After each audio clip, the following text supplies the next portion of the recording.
এখন কোনো কিছু পেতে গেলে তো কষ্ট করতেই হয়, অনেকটাই চাপ, তাই সেভাবেই প্রিপেয়ার হবি।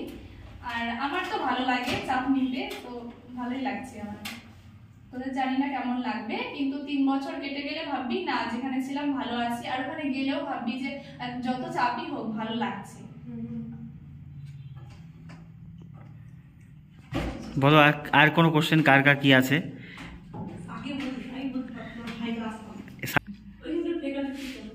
ওখানে হচ্ছে প্রথমে ক্লাস শুরু হবে 8টা থেকে 5টা।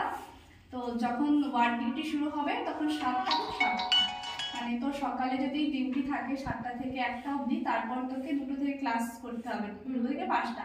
বা ইভিনিং এ যদি ডিউটি থাকে তাহলে হচ্ছে 1টা থেকে 7টা, এরকম না। টাইমটা খুবই কম পাবি, ওই শর্ট টাইমের মধ্যেই রাতটুকুই তোকে পড়তে হবে। আর তুই যদি ভাবিস যে আমি রাত জাগবো না, আমি নার্সিং এ ভালো রেজাল্ট করবো, পারবি না, তোকে রাত জাগতেই হবে, তাই এখন থেকে অভ্যাস করে নে। আর যে হসপিটাল ডিউটি করছি, হসপিটালে ডিউটি আমাদের মাত্র 2 দিন দিয়েছে, তো অতটাও ভালোভাবে এক্সপিরিয়েন্স নই। জি, তোমার ডেইলি রুটিনটা একটু বলো, মানে মানে এখানে করার রুটিন না, মানে নার্সিং ওখানে ওখানে মিত্রা জানাটা একটু বন্ধ করে।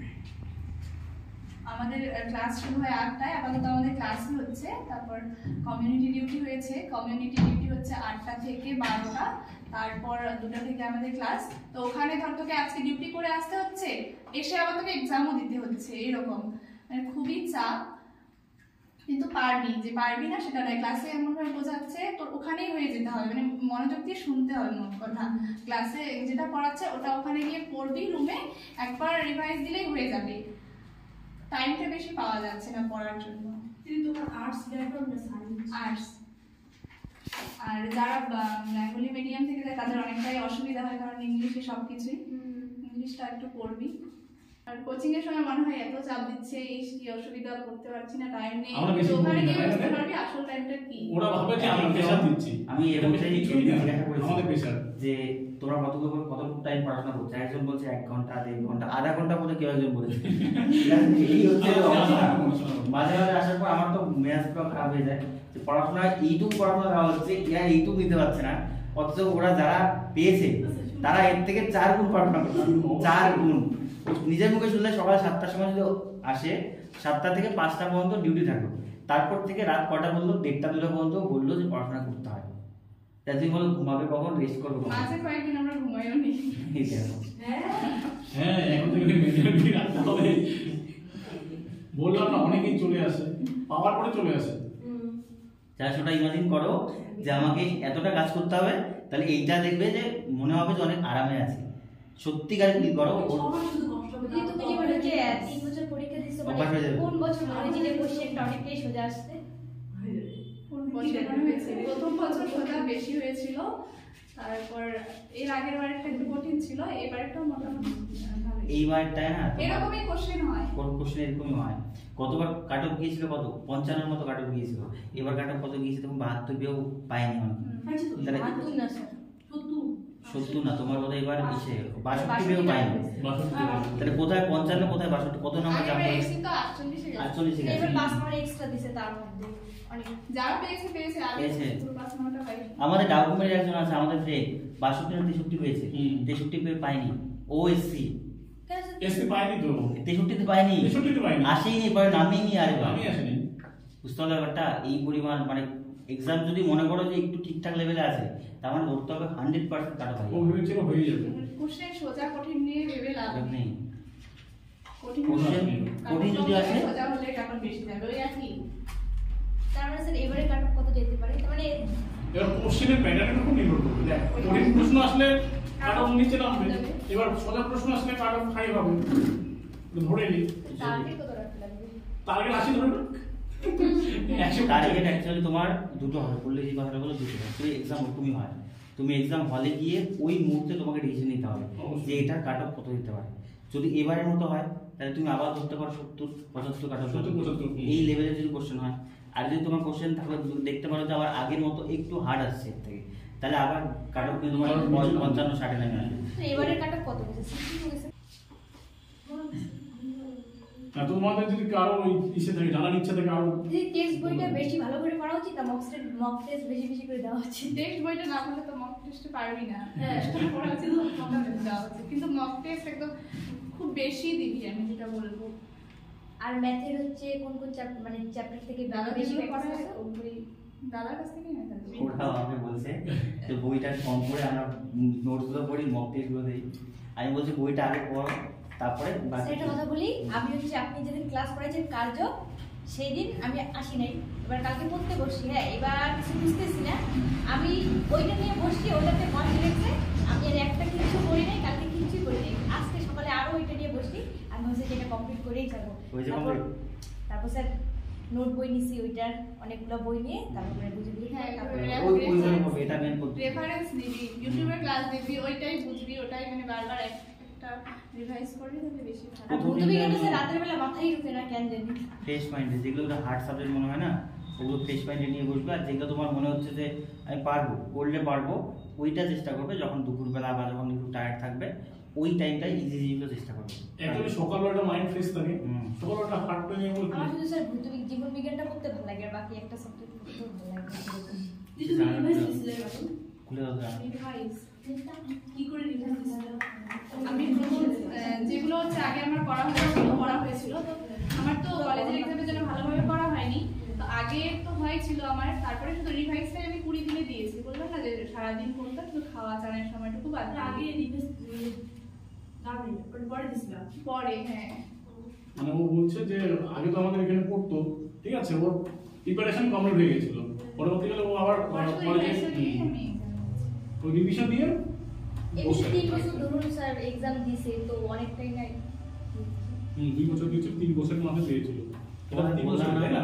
যে মনে করো যাদের একবার দুবার এক্সামটা দিয়েছে, ও ভুলভ্রান্তি করেছে, ও ভুলভ্রান্তি করেছে এর আগেও ফার্স্টেই প্রিপেয়ার ছিল। প্রথমবার ও নিজেও বলতে হবে, প্রথমবার আমাদের যখন মক টেস্ট দিতে প্রথমবারই ও প্রিপেয়ার ছিল, কিন্তু ওই সময় ওর দুটো এক্সাম পরপর খারাপ হয়েছে। পরের বার সেকেন্ড টাইম যেটা, ওটাতে ফুললি প্রিপেয়ার ছিল। মক টেস্টটা আমাদের ওখানে দুপুরে যখন মক টেস্ট সবার হয়েছিল, বললি সব থেকে বেশি নাম্বার এসেছিল, ঠিক আছে। একটা না 3-4টা মক টেস্ট ওর হাইয়েস্ট নাম্বার এসেছিল, কিন্তু ওই এক্সামটা ওর খারাপ গিয়েছে। আমার মাঝে সেকেন্ড এক্সামটায় আমি ক্লাসে মানে এক্সাম হলে বসে ব্ল্যাঙ্ক হয়ে গেছি। কি দিব আমি, সরল সুদ কষা এত ভালো পারি, ভুল করেছি। ওই মানে এক্সাম হলে মাইন্ডটা ফ্রেশ রাখতে লাগে, নাহলে আমার সেকেন্ড শারীরিক বেস থাকে না, ওই বেসটাতে বললি, তারপর ডকুমেন্ট থেকে যারা মক টেস্ট দিতে গিয়েছিল ওর নাম্বার বেশিরভাগ মক টেস্ট সবচেয়ে ভালো আসতো, অনেকটা ডিফারেন্স হতো। আচ্ছা, কত আসতো মক টেস্টে? মক টেস্ট এখন তো মনে নেই কত আসতো, মোটামুটি 60-65 ওই সময় আসতো, মানে এবারটা আগেরটাতে ওর মানে প্রত্যেকটা সাবজেক্ট আমার এবারে প্রিপারেশন সবথেকে কম ছিল। ফুল মক টেস্টে মক টেস্টে ওরকম হয়। তোমাদেরও মনে পড়ে যে আমি ওই জন্য তোমাদের প্রথমে একটা কথা বলেছিলাম না, তোমরা যদি আগের বার যেমন দিয়েছো কিছু ভুলভ্রান্তি করেছো, নিজেও বোঝো এখন যে আমার এই জায়গাটা উইক আছে, এই জায়গাটা স্ট্রং আছে। চেষ্টা করবে যে এইবারই আমার সেরা হবে, এবার আমি ভুল কোনো ধরনের ভুলগুলো আর করবো না। আর যদি এবারে তোমাদের বলেছিলাম যে যেরকম তোমরা যাচ্ছ এরকম করে গেলে দেখবে আবার এবার এক্সাম দিয়ে কোথাও একটা ভুলভ্রান্তি করে তারপর আবার একটা সিদ্ধান্ত নিয়ে পরে বসে আবার বসতে হবে। ওই বলছো ফার্স্ট টাইম যদি তোমার টার্গেট থাকে যে আমি করবোই, তাহলে তোমাকে অ্যাওয়ার্ড থাকতে হবে ওই ভুলগুলো আমি এক্সামে গিয়ে করবো না। ওই ভুলগুলো আগের থেকে মাথায় রাখতে হবে যে আমি কি কি ভুল করতে পারি, তবে যেগুলো না ঠিকঠাক হবে। আমার সমস্ত এক্সামে এরকম হয়, ভুল করে আসি, তারপর মনে হয় তো একবার না দিলে হবে না।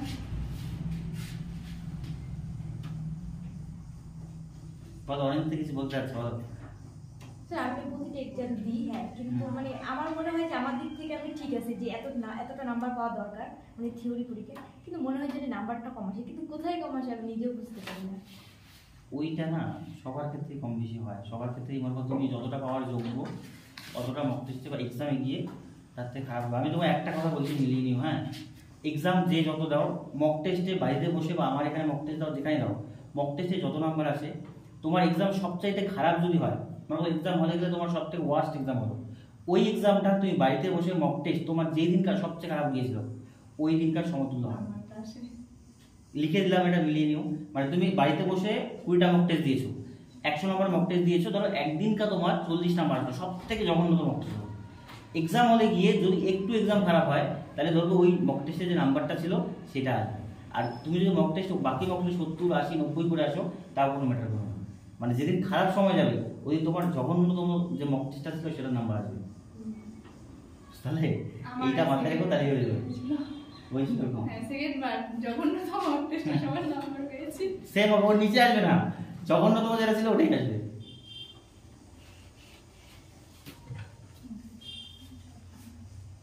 আর কিছু বলো, কিছু আজকে ফুললি দিক আছে তখন তুমি লিখে লিখে দিয়েছো, কোশ্চেনগুলো লিখছো উত্তর শুধু। আমি তো বইয়ের মধ্যেই দিয়েছি, তারপর যেটা হয়নি ওটা সব মানে যে কোশ্চেনটা ধর পারলাম না ওটার আশেপাশে যে কোশ্চেন আছে বা ওটা সম্পর্কে ডিটেইলসে কি আছে ওইভাবে পড়েছি আমি। আর যে লিখে লিখে পড়া ভালো নাকি এমনিতে বই দেখে বইয়ে দাগাই নিয়ে? লিখে পড়াই ভালো এখন। হ্যাঁ মনে থাকবে বেশি না? হ্যাঁ, আমারও তো এরকমই হয়, লিখে লিখে পড়লে মনে করো পড়ছো, সাথে সাথে নিজের মতো করে খাতা একটা হ্যান্ড নিটেড নোটসের মতো বানিয়ে নিবে, যা পড়ছো লিখে দিলে ওটা দেখবে বেশি মনে থাকবে। পরে দেখলে আমার আবার মনে হয় স্যার লেখার থেকে 10 বার পড়বো আমি, ওইটা অনেকে ব্যতিক্রম থাকে। হ্যাঁ, যার যেটা ভালো লাগে, যেভাবে বলতে পারো পড়াটা তোমার যেভাবে আয়ত্ত হয় বাস, আর কিচ্ছু না।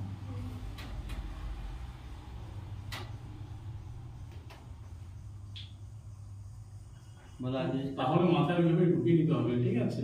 যে দিদি যেভাবে বললো যে এত ঘন্টা পরে এখন থেকেই প্র্যাকটিসটা করতে হবে। তাহলে বছরও ইয়ারও লস হয় না। আর মক টেস্ট নিয়ে এবার চাপ নেই, মক টেস্ট আমরা বানানো অলরেডি শুরু করে দিয়েছি। অনলাইনে মক টেস্ট দিতে হবে আমাদের, প্রায় 10টা-15টা মক টেস্ট মিনিমাম পাবে, ওয়েবসাইটে পেয়ে যাবে। আমরা তোমাদের যেহেতু এক্সামটা অফলাইনে হয়, আমরা অফলাইনে বের করে দেবো, অফলাইনে অফলাইনে তোমরা তো এখানে অফলাইনে ওই মাসে আমাদের দিলে ওই আমার মাসে সুবিধা হয় অনেক। অবশ্যই ওই মাসে নিজেরই তো আমরা দিই। আর ওই মাসে যদি পরীক্ষা সবগুলো হয়তো ওই মানে দিতে পারবে না, ওই জন্য কিছু মক টেস্ট অনলাইনে Online-এ। আর বেশিরভাগটা আমরা অফলাইনে নেবো। এবার মক টেস্টে কোনো ধরনের মনে করো কি খামতি থাকবে না, হিউজ পরিমাণ মক টেস্ট তোমার হবে, অনলাইনে দিতে সেই লাগে। তাই কিন্তু অফলাইনে দিতে হবে এক্সামটা। তোমাদের এখানেই নেওয়া হবে। আচ্ছা, এবার আমি বললিকে বলছি, তুমি ওদের কাছে যা বলে দাও যে কত ঘন্টা করে অ্যাটলিস্ট পড়াশোনা করতে হবে, বাস আর কিচ্ছু না। অ্যাটলিস্ট সকাল সন্ধ্যা 7 ঘন্টা, মিনিমাম 7 ঘন্টা। যদি বেশি পারিস তাহলে আরো ভালো হবে। আমি বলি, কারণ কোচিং এর পড়া তো আছে, কোচিং এ যেটা পড়াচ্ছে ওটাও পড়তে হবে, প্লাস যেগুলো আগে হয়ে গেছে ওগুলোও রিভাইজ দিবি, প্লাস নিজে কিছু পড়বি। কোচিং এর পড়াই পড়ে না, মানে tuition-এ কি হবে? প্রত্যেকের মধ্যে হ্যাঁ, এখানে যতগুলো বসে আছে প্রত্যেকটার মধ্যে কোয়ালিটি আছে, এরকম না কোয়ালিটি নেই। জেনেমের ছাত্র যে কোনো ব্যাচে স্টুডেন্ট দেখলে বোঝা যায়, তো অনেক ব্যাচে আমি বলে দিই তোমরা পারবে না, কিন্তু তোমাদের মধ্যে প্রথম দিন আমি বলেছি প্রত্যেকটার মধ্যে হিউজ পরিমাণ কোয়ালিটি আছে। এরা এইবারে যদি পারে এইবারই পারবে, কিন্তু ওদের মধ্যে অলস কমে বেশি, মানে অন্য পড়া কলেজের মধ্যে এতটা পড়ছে, এইটার মধ্যে ডেডিকেশনটা অতটা নেই, সমস্যাটা এই জায়গাতে। এই জন্যই তো আমাদেরও টাইম লেগেছে। একটু ডেডিকেটেড হও, দেখবে পাস করে যাবে, বুঝতে পারলে? বলো আদৌ কিছু বলো। আমাদের আমার কাছে সারাদিন শুনে আর কিছু বলছে না ওই জন্য। সারাদিন শুনে কি কিছু হ্যাঁ। এখন ক্যাটাগরির ক্ষেত্রে ওইখানে ধরুন 3টে কোশ্চেন ঠিক হবে, তো আমরা যে 2 কোশ্চেন মানে 2টা হচ্ছে অপশন জানি, একটা জানি না, ওইটার থেকে নাম্বার দিন। হ্যাঁ দিদি হ্যাঁ। অবশ্যই। নাম্বার ওই হিসেবেই কেটে দেবে তোমার। এবার আমরা পাই দিছি। তাই করেছে না এগুলো? হ্যাঁ। তাহলে একটাই অ্যান্সার ছিল না। মানে যেটা ঠিকগুলো যদি দেওয়া হয়, একটাও যদি দেয় তাও নাম্বার পাবে। আমি দেখি নেব। আমি ভাবছি আমি পারতেছি না, আমার এক্সট্রা হচ্ছে না। ইসে কত তুমি দিয়ে না এবার?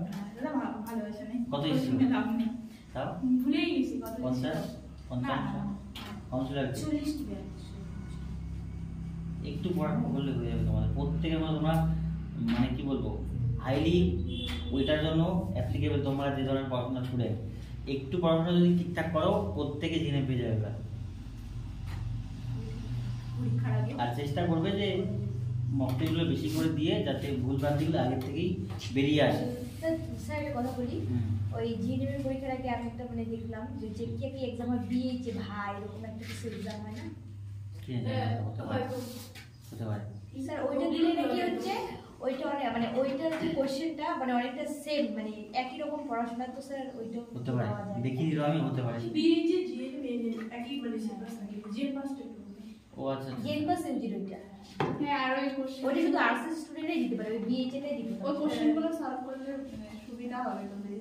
বিএইচে বিএসসি জানি না আমি, বিএসসিটার কোশ্চেনের টাইপটা অনেকটা আমাদের যে এক্সামে এই সময়টাতে ওই রকমই পড়াশোনা করছে। আমি তোমাদের একদিনকে বললাম না, যেহেতু ওই যে এইটা বেশি বকাটা দিলাম, বললাম যে তোমার চাকরির প্রিপারেশনের মধ্যেই নেই।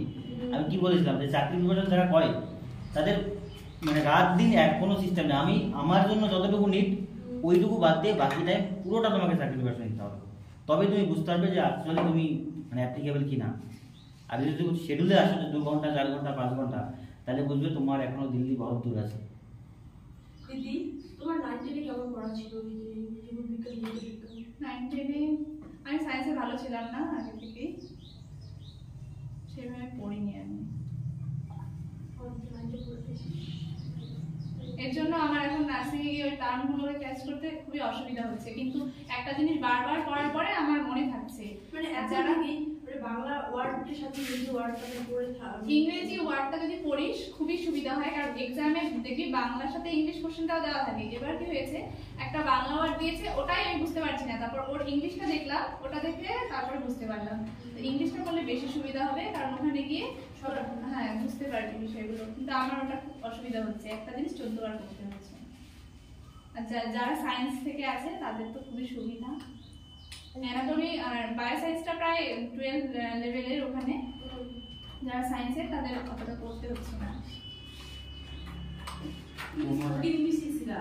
হ্যাঁ ওকে ইংলিশ শিখছিলা? না, আমার ইংলিশ অনার্স ছিল। ও ইংলিশ অনার্স ছিল কলেজে, ওই দিকটা বেনিফিশিয়াল অনেকটাই হয়। হ্যাঁ। তোমাদেরও হয়ে যাবে আপনি কোনো যারা ইংলিশ অনার্স আছে তার খুবই সুবিধা হবে।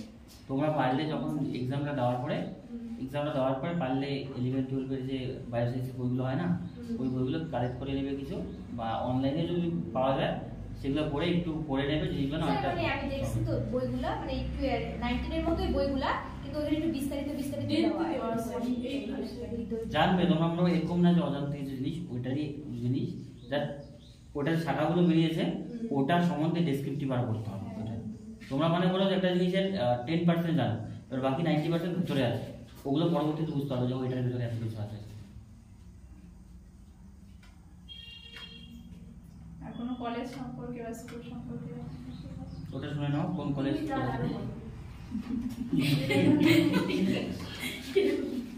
আমি যা জানি, আমি আমার দিদির কাছে শুনেছি, দিদি দার্জিলিং এ আছে, তো ওখানে গিয়ে হচ্ছে ল্যাঙ্গুয়েজটা আলাদা শিখতে হচ্ছে, যেহেতু কমিউনিটি হচ্ছে ওখানকার নেটিভ ল্যাঙ্গুয়েজে দিতে হয়, তো ওদেরকে ওটা শিখতে হচ্ছে। তারপর হচ্ছে কমিউনিটিতে গিয়ে হেল্প টক দিতে হচ্ছে। আবার ক্লাসেও টিচাররা অনেকেই আছে ওই ল্যাঙ্গুয়েজেই পড়ায়, তো ওখানে গিয়ে ল্যাঙ্গুয়েজটা শিখতে একটা টাইম লেগে যায়। তো আমি মনে করবো যে ওটার আগে যদি অন্য কলেজ দিস তাহলে মানে দার্জিলিং কালিম্পং বাদ। হ্যাঁ, দিদিও আমাকে এটাই প্রেফার করেছিল দার্জিলিংটা। আমার একটা দিদি থাকতো, মানে ওখানে নাকি স্যার ম্যামরা হচ্ছে নেপালিতে বলে, ওরা কিছু বুঝতেই পারে না। আর স্যার ওইখানে নাকি যারা লোকাল তাদের নাকি নাম্বারটা একটু বেশি দেওয়া হয়, ওরা বলে আর কি, জানি না আমি কতদূর। ওরা বেশি মানে ওই ল্যাঙ্গুয়েজটাকে আগে এসে করতে পারে, এই জন্য ওদের ভালো হয় এক্সাম। না, ওদের কাছে কমিউনিকেশনটা ওদের ভালো না, কথাই বলতে পারবি না, এবার স্যার তো তোকে বলবে এই মেয়ে কিছু পারে না, নাম্বারটা কেটে দিলাম। চেষ্টা করবে বাকিগুলোতে, মানে দার্জিলিং কালিম্পং বাদ দিয়ে বাকিগুলোতে হলে তোমাদের সুবিধা হবে। যে তুমি যে কলেজটা পড়ো ওখানে কিরকম আর কি, মানে আমি যেটাতে পড়ি ওটা তো নার্সিং ট্রেনিং স্কুল কলেজ নয়, ওটাতে সবকিছুই ঠিক আছে, কিন্তু দূরত্বটা একটু বেশি। দূরত্বটা দেখে দিবি, আমি ভুল করে দিয়ে দিয়েছিলাম, কিন্তু ওখানে আমার ভালোই লাগছে। কতক্ষণ লাগে যাইতে, মানে বাড়ি থেকে? এখান থেকে হাওড়া ধর বিকেলে ট্রেনে চাপলাম 4টা, ওখানে গিয়ে 6টা বা 5:30টায় নামলাম, তারপর ওখান থেকে আবার 3 ঘন্টা জার্নি করে যেতে হয় ঘাটাল। মানে অনেকটাই দূর বাসে, ওখানে ট্রেন রুট নেই। মেদিনীপুরের সাইডটা একটু অ্যাভয়েডই করবি, কলকাতার দিকটা নেওয়ার চেষ্টা করবি। এখন বলো দেবের সাথে দেখা হচ্ছে? দেব আমাদের কলেজের উল্টো ভাষা শিশুবেলায় এসেছে, কিন্তু আমাদের বেরোতে যায়নি, দেখা করতে পারিনি। নামে এসেছিল। হবে দেখা হয়ে যাবে।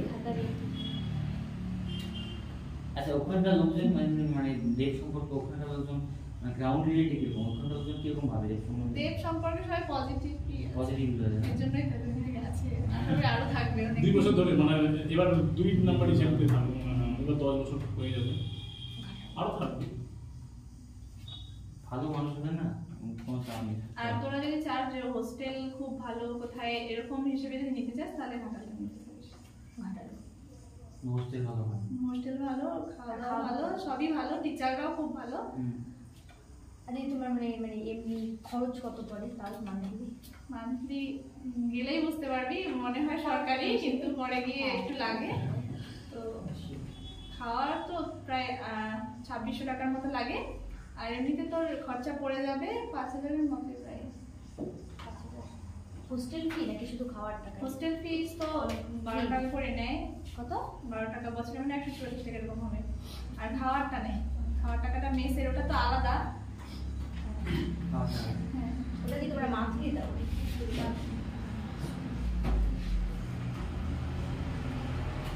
আর এক্সট্রা মানে এমনি পড়াশোনার জন্য কি খরচ? পড়াশোনার জন্যই মেইনলি খরচটা ওখানে।